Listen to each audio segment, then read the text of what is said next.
Chapter 14. New Beginnings.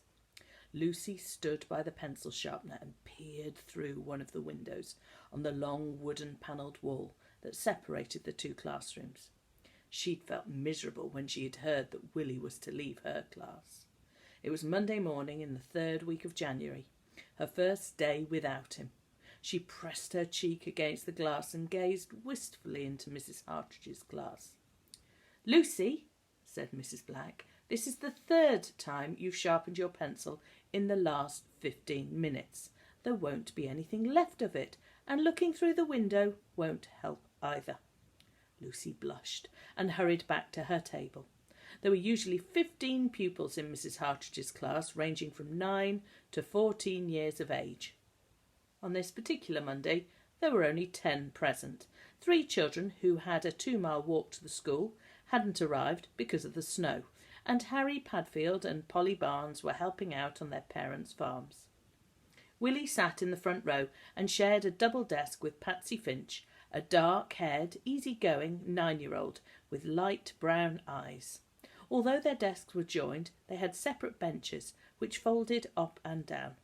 Each desk had an inkwell hole and a long groove for pencils and pens. Some of the pupils had white porcelain inkwells, which were filled with pale blue, watery ink, and then slotted into the holes.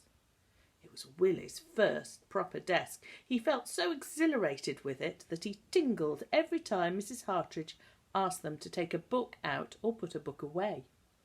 To his left, in another double desk, sat 11-year-old Fred Padfield and Zack. Fred had been moved from the third row to the front for being lazy. Zack sat on his left by one of the windows. Carrie and Ruth Brown, one of the evacuees at the vicarage, sat behind them, and behind Willie and Patsy sat Ginny and Herbert Woods, one of the absent children. George, who was now 12, sat behind Ginny in the third row, and the eldest in the class sat in the fourth row. A long funnelled stove stood opposite the corridor between the 4 rows of desks. On it was perched a large saucepan of simmering milk, and surrounding it was a square fireguard where several pairs of steaming socks were hanging. To the left of the stove was the door which led into a hallway. There were 3 large windows in the classroom, 2 at the back and 1 on the left. The panes were criss-crossed with wood and had looked very pretty when the first snow had settled in the corners. On the right of the room, beside the panelled wall, stood the nature table. Mrs. Hartridge sat at a high oak Dickensian desk with a fixed seat, and underneath the desk, facing the class, was a door which opened, revealing a row of shelves with books on them. Behind the desk and around the walls were low bookcases filled with books. A blackboard on an easel stood diagonally in front of Zack and Fred. Behind that was a tall cupboard with paper and scissors, paints and brushes, old magazines, textbooks and chalk and crayons inside. On the left wall and at the back of the class were 2 paintings, a nature chart, the names of the monasters for that week, and a picture of Christ in a white robe surrounded by children of every nationality. At 8:45, Willie had walked in, accompanied by Zack. The twins had followed soon after, but 5 minutes to 9, George had arrived looking very pale and swollen-eyed and wearing a black armband. He smiled weakly at Willie. His brother, Michael, had been reported missing, believed dead. A memorial service had been held for him the previous day, and the village had given the vicar money towards a plaque to be placed in the church. Willie had stood awkwardly while the others moved into their seats. Mrs. Hartridge had smiled at him and asked him to sit next to Patsy. They had stood up for prayers and sat down.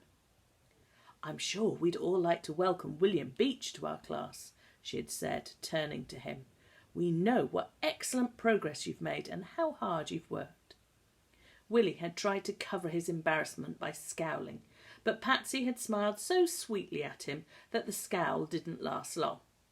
Mrs. Hartridge gave him a history and geography textbook, a spelling and arithmetic book, a nature and English book, a jotter, a pencil, and, what thrilled him most of all, his own pen.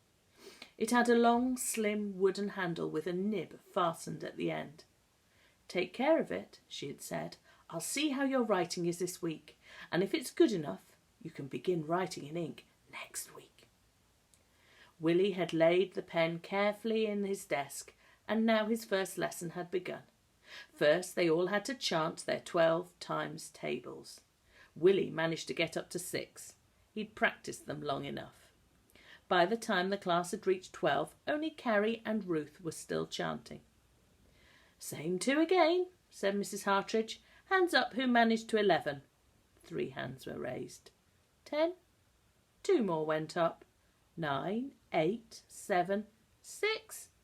Willie raised his hand. "Oh, well done, William. I know you've only learnt up to 6. 5. George raised his hand at 3, but she didn't scold him. "Today we're going to do long multiplication. George and Frederick, I'd like you to revise your tables. William, I'd like you to begin 7 times table, and I'll give you some sums of your own. For the rest, take these down." And she walked over to the board and chalked up 4 sums. After arithmetic, they had an English language lesson, which was on nouns. Willie's head was spinning. He turned to look at Zack and saw Carrie passing him a note. Zack glanced surreptitiously at it on his knee, checking to see if Mrs. Hartridge was looking. He turned back and nodded. She looked a little scared. Then he saw Zack mouth "Good luck" to her and return quickly to chewing the end of his pencil and scribbling something in his jotter. "Don't look so worried, William," said Mrs. Hartridge as she went over the nouns. "It's only your first day. If you're stuck and you need help, don't be afraid to ask. That's what I'm here for." Willie nodded. How beautiful she was with her violet blue eyes and her single long flaxen plait. She was wearing a cream-coloured woolen blouse, a russet-coloured cardigan, and a green woolen skirt flecked with browns. She was plumper than usual, round and comfortable. "Pencils and books away. Time for break. Patsy?" Patsy was the milk monitor for the week.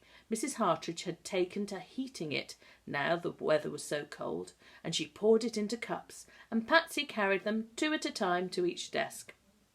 "Those of you who don't have gum boots or galoshes are to stay in," she said as she handed out the dried socks. But today everyone had. Willie saw Zack winking at Carrie. Slowly she left her desk and walked up to Mrs. Hartridge's desk, where she was sorting out some books. "Excuse me, Mrs. Hartridge." "Yes, Carrie," she said, surprised. "Is there something wrong?" "Not really." Carrie took hold of one of her flame-coloured plaits and tapped it nervously on her shoulder. "It's just that—" "Yes?" "Can I speak to you on your own like? It's very important." "Now?" Carrie nodded. "All right, we'll go somewhere private." "Thank you, Mrs. Hartridge." "When you've all finished your milk, go outside." Patsy collected the empty cups and took them on a tray down the hall and into a kitchen where Mrs. Bird washed them up. Zack, Ginny, George and Willie fled into the playground. "I say," said Zack, "it's wizard to have you in our class." "And don't worry about everything being new," said Ginny. "We'll help you." "Tut," said Willie. He was about to grumble about he felt bottom of the class when he remembered that George's tables were worse than his and that he had just lost his brother. He bit his lip and kept silent. "Where's Carrie?" said Ginny. "I saw her going up to Mrs. Hartridge." "Perhaps they're having a little conflab," said Zack. "She would have told me if anything was wrong," said Ginny. "Oh, there's nothing wrong yet," he added mysteriously. Ginny was astounded. "Do you mean you know what it's all about?" Zack nodded. "I'll say I do." But I'm her sister." "She thought you might try and stop her." "Stop her? Stop what?" "Well," said Zack hesitantly, "I suppose you'll find out soon enough." "Find out what?" exclaimed Ginny in exasperation. "Go on," said George. "Stop hugging it all to yourself." "Yeah, tell us," joined in Willie. Zack took a deep breath. "She's asked if she can take the exam for the high school." "She never has," gasped Ginny. "She wouldn't dare." "She jolly well has." "But they ain't even putting in any boys for it. They hasn't for 2 years. So? She's a girl, cried George. I say, is she really? I think it's just fine, said Willie. You would, retorted George. You think anything he says is fine. No, I doesn't. It ain't his idea anyway, it's Carrie's. Oh, let's not quarrel, said Ginny, who was feeling a little hurt that Carrie had confided in Zack and not her. By the end of the break there was still no sign of Carrie. Rose Butcher rang the bell and everyone queued up in the playground and filed in. Carrie was sitting at her desk looking very flushed.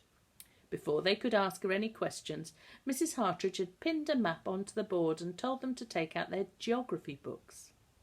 Turn your desks round to face each other, she said. Ginny, go to the cupboard and hand out 2 sheets of paper to each desk. When you have the paper, tear each one in half. Ginny tried to catch Carrie's eye, but she was staring down at her desk. She caught hold of Ginny's hand and gave it a gentle squeeze. Now, which port do we get our fish from? Willie watched the hands go up. He sighed. Everything takes its own time, was what Mr. Tom was always saying. Maybe if he just sat back and listened, he might catch up. The rest of the period was taken up with drawing maps of England, colouring in the sea, putting red dots to mark the ports and drawing little fishes next to them. After geography came nature study. Here George and Ginny shone. They loved animals and plants. Carrie knew the odd name of a flower, but Ginny and George far excelled her and loved identifying them. Willie was very surprised. He'd always thought that boys who liked flowers were sissies, but George was the strongest in their group of 5. He had already taught Willie a little bit about the habits of squirrels, moles, rabbits and, of course, badgers. As the boy next to Ginny was away, Mrs. Hartridge allowed George to join Ginny, Patsy and Willie. Rose rang the dinner bell and the 5 raced out of the classroom, slung their coats, hats and gumboots on and ran out into the snow. Zack grabbed Carrie. What did she say? She says she'll think about it and make inquiries. It'd mean Mr. Peters giving me extra coaching and having to do special work. No girl here has ever done one afore, you see. So it ain't yes and it ain't no. She turned to Ginny. I'm sorry I didn't let on, but I thought you'd try and stop me. I know we always does everything together, but I wanted to do it on my own, and I would have told you anyway. How would I have stopped you?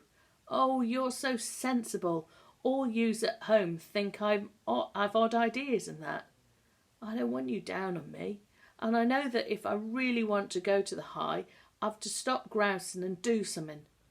If nothing happens, I shall have to think of something else. But at least I know that I've tried. They'll think you're odder if you gets in, said George. Well, I'd rather be happy and odd than miserable and ordinary, she said, sticking her chin in the air. Hark at her. She's getting snooty already. I am not. Let's go eat in my shelter, suggested Zack. It's freezing out here. And he blew some warmth into his gloves.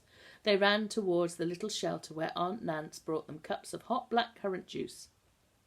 When they returned to school, Zack took Willie aside. How are you liking it? He whispered. I feel very stupid, said Willie.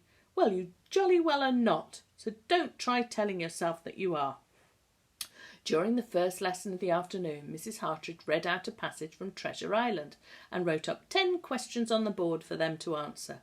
Remember, she said, that you start your answer with a statement, so that if I say, what is your name, you write, my name is John Smith, or whatever. She came over to Willie to give him an English exercise book and to show him how to lay out the date and the subject. It was difficult for Willie to write the answers, but he managed to finish somehow. They swapped books with the person next to them and put crosses or ticks as Mrs. Hartridge told them the correct answers. When Patsy handed back his book, she stared at him. You got 8 out of 10, she said in wonder. And it only your first day. Who has full marks? Asked Mrs. Hartridge. Carrie raised her hand and flushed. Mrs. Hartridge smiled. 9 out of 10. Ruth raised her hand. 8 out of 10. Zack and Willie put up their hands. Zoop whooped with delight when he saw how well Willie had done, The rest of the class gasped. "That will do, Zacharias," said Mrs. Hartridge, trying hard not to smile and not succeeding very well. "Well done, William," she said, and Willie welled with pleasure. "And now put your books away. Who are the paint monitors this week?" Zach and a girl called Alison in the 4th row left their desks. Fred cleaned the board. The subjects for this afternoon are a rainy day or a rainy night, and one at a time at the pencil sharpener. She turned to Willie. "From what I hear, I think you'll be all right on your own," and she gave him another of her heavenly smiles. "One day," thought Willie, "I'll draw you real good." He looked down at the large white sheet in front of him and lifted his pencil from the groove. 40 minutes later he raised his paintbrush for a moment and looked up while the blackouts were being put up. Dusk was already settling in and everyone had been squinting in the fading light. But after the lights were turned on, Willie resumed painting and grew deaf to his surroundings. Patsy took a glimpse now and then over his shoulder. His picture frightened her a little. Mrs. Hartridge walked down the aisle looking at each person's work. "That's very good, Ruth," she said. "You're improving, Frederick. Another heroic rescue, Zach, only this time in the rain. Well tried." She glanced down at Willie's painting and gave a start.